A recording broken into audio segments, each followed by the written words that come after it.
C'est tout à moi, un thriller Nicky Lyons du FBI, livre 1, écrit par Blake Pierce, lu par Caroline.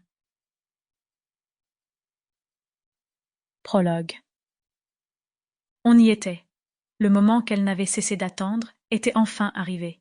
Nicky Lyons se dissimula près de la porte, le dos collé au mur, son arme à feu dégainée. Elle retint sa respiration, ne voulant pas faire le moindre bruit. Les yeux fermés, elle plongea dans son monde intérieur. Des vaguelettes, le mouvement apaisant de l'eau. Nicky rouvrit les yeux et prit une vive inspiration. Finit de rigoler.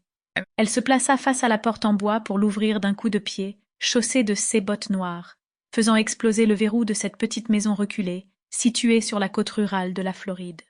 Ce taré avait trouvé l'endroit parfait pour séquestrer la fille de la sénatrice.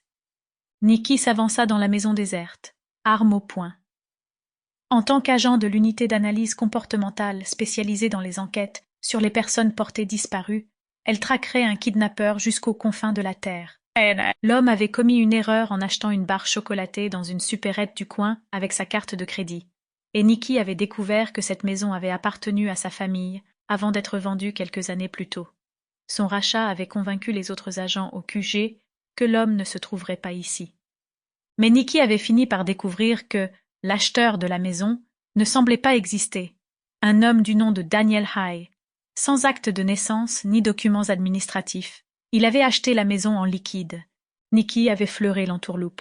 En fait, elle était plutôt certaine que le suspect Frank Reese avait acheté cet endroit sous l'alias Daniel, comme repère pour ses activités malsaines, quelles que soient ces dernières, sans prendre le risque d'être arrêté. Nicky était certaine que Daniel était la même personne que celle qu'ils avaient suspectée d'avoir kidnappé Mazzie, la fille de la sénatrice, plus d'un an plus tôt. Il la retenait sans aucun doute prisonnière ici, un endroit où les gens étaient facilement oubliés. La maison était plongée dans l'obscurité, mais elle n'alluma pas la lumière. Elle fit le moins de bruit possible en pénétrant dans le salon.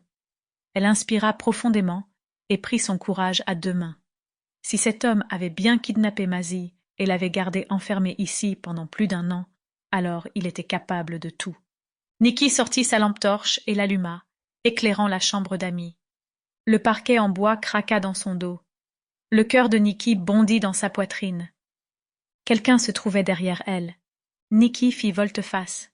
Ses yeux rencontrèrent ceux de l'homme, aussi brillants que ceux d'un serpent. Il était grand et maigre, recouvert de tatouages. Il tenait une arme dans sa main, dissimulée derrière son dos.